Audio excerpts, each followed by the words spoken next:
On the next edition of the Scoop Podcast Show, David Ortiz retiring. The Boston Red Sox are first place in the AL East. Can they make it to the playoffs and win a World Series championship for Big Papi? With 38 games left in the season, Boston is sitting pretty right now, 82-64. Only Baltimore and Toronto is trailing them by 2 games. The Yankees is close by 5. I think Boston will make the playoffs, but as far as how deep they'll go, that's all remaining to the bullpen, the pitching rotation. With a new contract deal in Washington and a Week 1 blowout to the Pittsburgh Steelers, is Josh Norman still considered the best cornerback in the game when they face the Dallas Cowboys in this NFC East showdown? After all, Washington Redskins did reward him with a 5-year, $75 million contract for his outstanding play last season. Now, he's going up against a Dallas offense who is riddled by injuries with the loss of Tony Romo and a rookie quarterback at Dak Prescott at the helm with a rookie running back at Ezekiel Elliott. Now, the question remains, will he be matched up against Dez Bryant?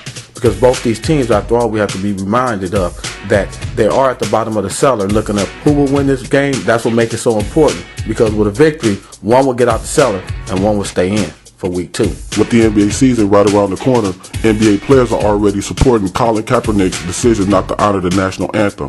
How will this affect the players up under the collective bargaining agreement of the NBA? A lot.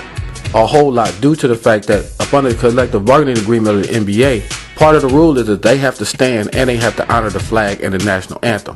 Now, 20 years ago, Muhammad Adib Rahouf did the same thing, but he didn't kneel, he prayed. That kind of cost his career a little bit. So the NBA players, even though they're supportive of what Colin Kaepernick is doing, at the same time, they need to have a watchful eye in regards to the ruling that the NBA states, because after all, it is in their collective bargaining agreement as part of the NBA rule and their contract. On the next edition of the Scoop Podcast Show.